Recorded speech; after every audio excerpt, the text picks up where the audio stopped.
Podcast. Écho. 1975, Simone de Beauvoir et la pression masculine sur les femmes.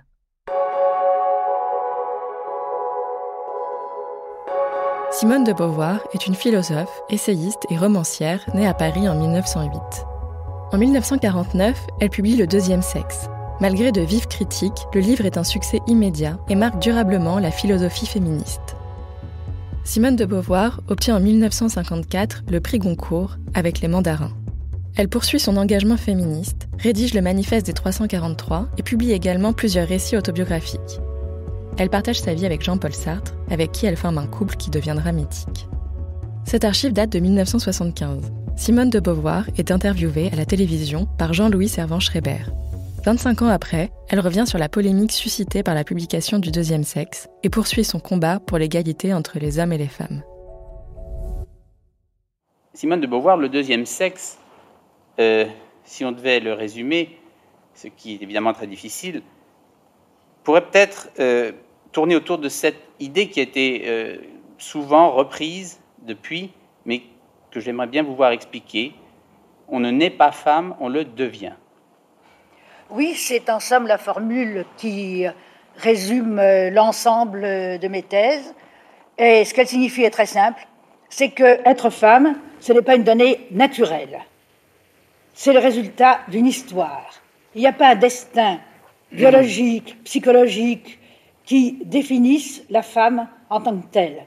C'est une histoire qu'il a faite, d'abord l'histoire de la civilisation, qui aboutit à son statut actuel, et d'autre part, pour chaque femme particulière, c'est l'histoire de sa vie, en particulier c'est l'histoire de son enfance, qui la détermine comme femme, qui crée en elle quelque chose qui n'est pas du tout une donnée, une essence, qui crée en elle ce qu'on a appelé quelquefois l'éternel féminin, la féminité.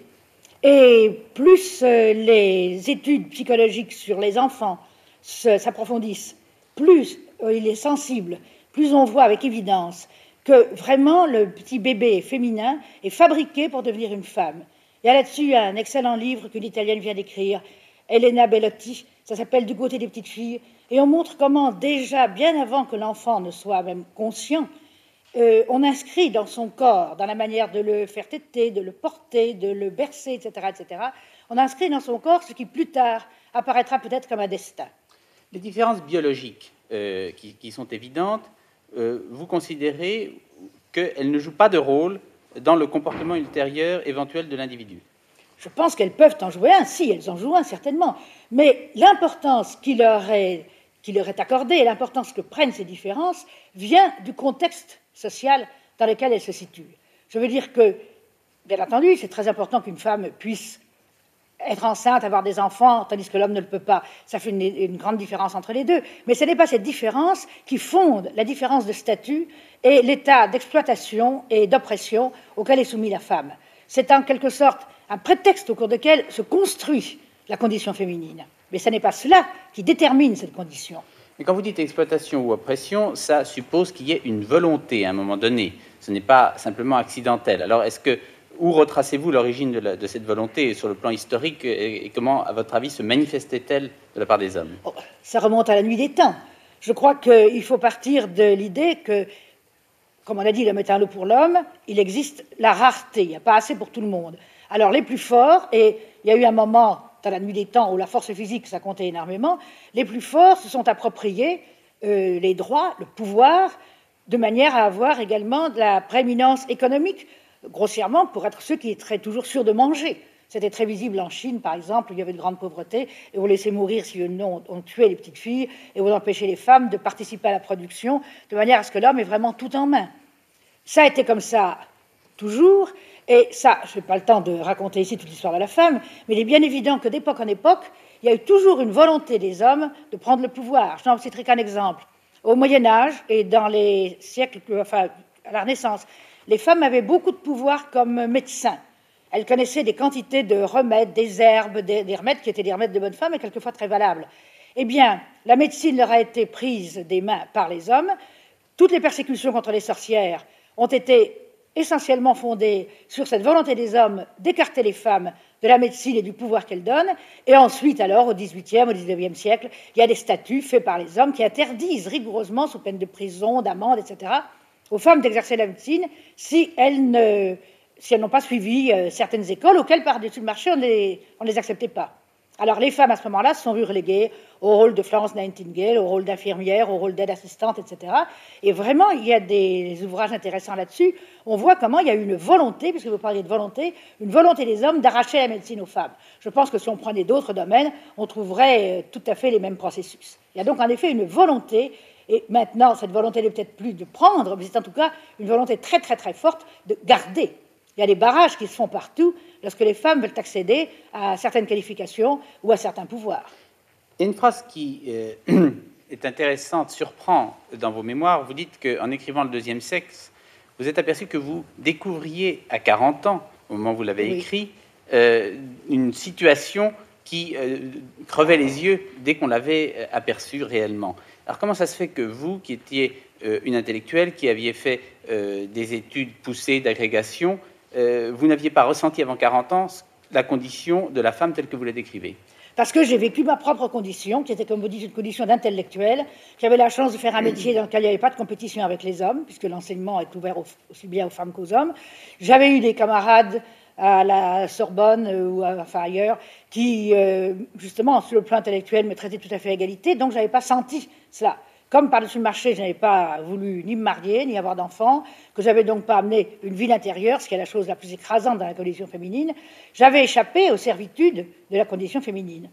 Alors, plus tard, quand j'ai commencé à réfléchir, à mieux regarder autour de moi, j'ai vu la vérité sur la condition féminine. Et je l'ai découverte en grande partie en écrivant Le deuxième sexe. Parce que c'était à l'origine pas une étude qui était destinée à transformer la condition de la femme, c'était plutôt une recherche intellectuelle. C'était une étude théorique beaucoup plus qu'un travail militant. Et je suis très heureuse d'ailleurs qu'il ait pu par la suite être repris par des militants, parce que maintenant il joue un rôle militant, ce livre. Mais sur le moment, il n'avait pas du tout été conçu comme cela. Vous avez donc découvert une situation qui, comme vous le dites, paraissait une évidence. Comment expliquez-vous que dans les derniers siècles, mettons dans les 150 dernières années, où il y a quand même eu beaucoup de femmes qui ont fait des études, qui ont quand même pu accéder au même niveau et compétences culturelles que les hommes, qu'on n'ait pas formulé quelque chose qui ressemble à cette évidence, qui est de dire que les femmes ont un rôle secondaire dans l'humanité?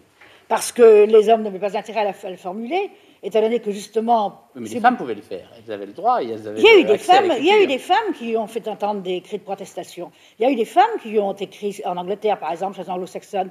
Mais enfin, ça n'a pas été, en effet, un cri de révolte qui était vraiment entendu, qui soit répercuté. Et ça, parce que je pense que, dans l'ensemble, les femmes non plus ne sont pas féministes. Et que si quelques-unes d'entre elles ont poussé des cris de révolte, ces cris n'ont pas été entendus par les autres femmes.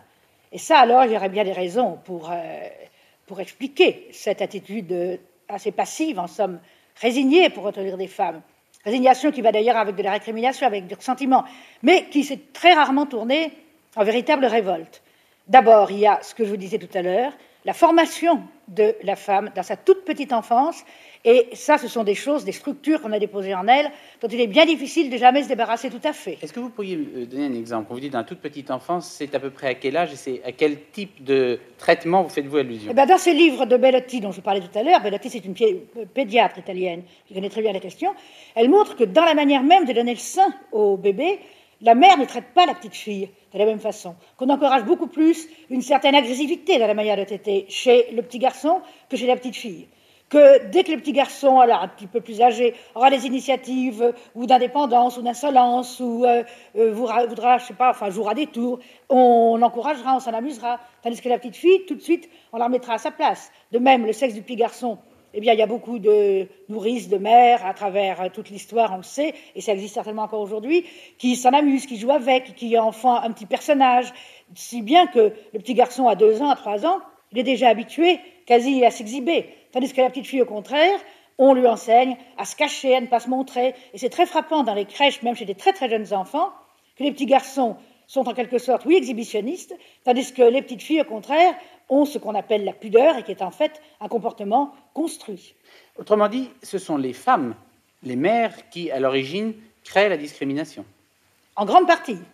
Et en grande partie parce qu'elles sont elles-mêmes filles de la femme et elles entretiennent cette tradition. Parce que, bon, d'une part, je vous disais, elles ont en elles ce modèle féminin tellement ancré qu'elles imaginent qu'une femme qui ne serait pas semblable à elles serait un monstre, et leur plus grand souci, c'est que la petite fille soit bien féminine. Ce sont donc elles, en effet. Mais cela, c'est en même temps sous la pression, bien entendu, des hommes. C'est parce que c'est l'ensemble des hommes qui a enseigné à l'ensemble des femmes à se considérer comme dépendantes, passives, soumises, effacées, etc., etc. Est-ce que ce n'est pas aussi une condition purement économique qui est que, jusqu'à très récemment, la meilleure chose qui pouvait arriver à une fille, c'était d'être, par exemple, jolie ou belle, désirable par les hommes, et donc, dans une certaine mesure, elle trouverait forcément un support financier par le mariage ou de la manière qui lui conviendrait. Certainement, c'est une condition économique, mais qui vient toujours de ce que je disais tout à l'heure. Pourquoi cette condition économique? Parce que les hommes ont accaparé précisément les professions, surtout les professions intéressantes, parce que, au contraire, en bas de l'échelle, eh bien, des travaux durs comme les travaux des paysannes, les paysannes les font autant que les hommes. Mais aux échelons supérieurs, les hommes, en effet, sont efforcés de persuader les femmes qu'elles ne devaient pas se suffire économiquement, qu'elles devaient s'appuyer sur un mari et se borner à faire ce qui est extrêmement important pour la civilisation telle qu'elle est, du travail ménager. Je crois qu'une des clés de la condition imposée à la femme, c'est ce travail qu'on lui extorque, un travail non salarié, un travail non payé, qui lui permet tout juste d'être entretenue plus ou moins luxueusement, plus ou moins misérablement par son mari, mais dans lequel il n'y a pas de fabrication de plus-value, dans lequel, enfin, la valeur d'apport du travail n'est pas reconnue.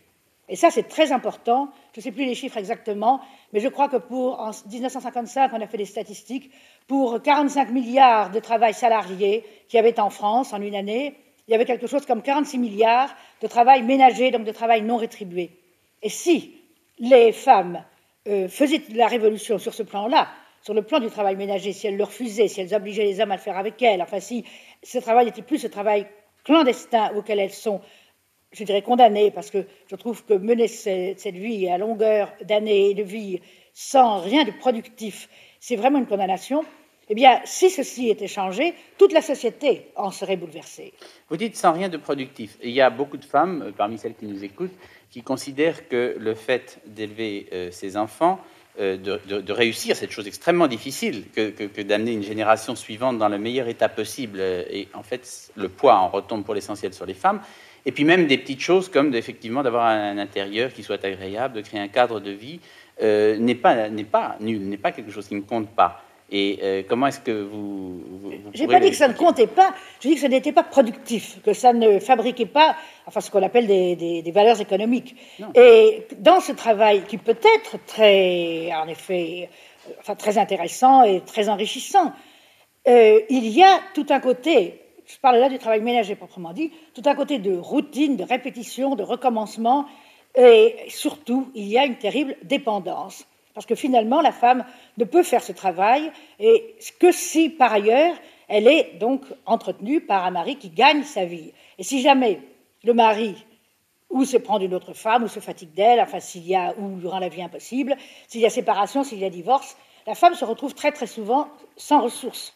Et ça, c'est une chose que je connais bien parce que depuis le deuxième sexe, ce qui fait, comme vous dites, 25 ans, j'ai reçu énormément de lettres de femmes. Il y a des quantités de femmes qui sont confiées à moi, plus ou moins longuement, mais enfin, souvent avec pas mal de détails et même des correspondances qui se sont suivies. Eh bien, un cas que j'ai retrouvé très fréquemment, c'est le cas d'une femme qui m'écrit vers 30 ans, qu'elle s'est mariée dans l'enthousiasme à 20 ans, qu'elle trouvait que c'était tellement bien, justement, de tenir sa maison, d'élever ses enfants, qu'elle était parfaitement heureuse. Et puis, soudain, à 30 ans, ça ne marche plus avec son mari, ou c'est le mari qui la quitte, ou c'est elle qui ne peut plus le supporter, et elle se retrouve sans rien, sans métier, avec la charge des enfants qui, à ce moment-là, ne deviennent plus qu'une charge, et non plus tellement un plaisir, puisqu'elle est seule à assumer leur éducation et tout ce que ça comporte de travail pour elle. Eh bien, très très souvent, elle regrette à ce moment-là amèrement de n'avoir pas pris un métier, de n'avoir pas, tout en se mariant peut-être, quand même conservé une certaine indépendance économique. Et encore, vous citez le cas de 30 ans, mais à 30 ans, il y a des possibilités de reclassement. À 50 ans, c'est tout à fait impossible. Et les problèmes dont on se préoccupe actuellement dans la réforme de la loi sur le divorce font allusion à ce genre de cas où, en fait, une femme de 50 ans qui aurait élevé ses enfants n'aurait droit pratiquement à rien, comme bien entendu, elle n'a pas de métier, elle est sans aucun support dans la société actuelle. Oui, c'est tout à fait vrai, mais même si nous prenons 40 ans, c'est aussi un cas assez fréquent, c'est à ce moment-là, la femme vraiment n'a plus le temps d'apprendre un métier. Enfin, il y a des cas où il y a des reconversions qui sont vraiment étonnantes, mais ce sont tout de même tout à fait des exceptions, et ça demande énormément d'énergie à une femme pour arriver à se refaire une vie, lorsque, à 40 ans, elle se trouve seule, sans ses enfants, car souvent ils sont partis, ils sont mariés, sans mari pour la soutenir, et même d'ailleurs si elle a un mari, qu'il ne lui reste plus que ce mari, avec qui elle s'entend plus ou moins bien, elle n'est pas insérée dans la société d'une manière qui soit pour elle bien intéressante. Vous parliez tout à l'heure des réactions ou des lettres que vous avez reçues depuis le IIe siècle. Justement, au moment de sa sortie, même si ça n'était pas une œuvre militante à l'époque, ça représentait dans une certaine mesure un scandale intellectuel pour beaucoup de gens. Quel a été l'accueil du deuxième sexe? En France, on pourrait dire que la chênerie française, comme l'appelait Julien Gracq, s'est déchaînée, parce qu'il y a eu des quantités d'hommes qui ont été absolument révulsés, et même des hommes que je pensais être de gauche, que je pensais être libéraux, que je pensais être égalitaires, et qui ont été révoltés par ce livre. Parce qu'on mettait en cause leur suprématie. Parce qu'on mettait en cause leur suprématie, parce que je ridiculisais le mâle français, m'a dit par exemple Camus. Ça a été beaucoup mieux accueilli en Amérique, je dois dire, parce qu'il y avait peut-être plus un sentiment d'égalité entre les hommes et les femmes. Dans l'ensemble, les femmes ont bien accueilli le livre. Et surtout, d'ailleurs, ce n'est pas tellement dans l'année même de la parution, mais c'est petit à petit que, en quelque sorte, le sens du livre a été approfondi, accepté, accueilli, et que j'ai reçu toutes ces lettres dont je vous parlais. Merci d'avoir écouté cet épisode du podcast Écho, produit par Lina. N'hésitez pas à nous mettre 5 étoiles s'il vous a plu, et abonnez-vous pour ne louper aucun nouvel épisode chaque semaine.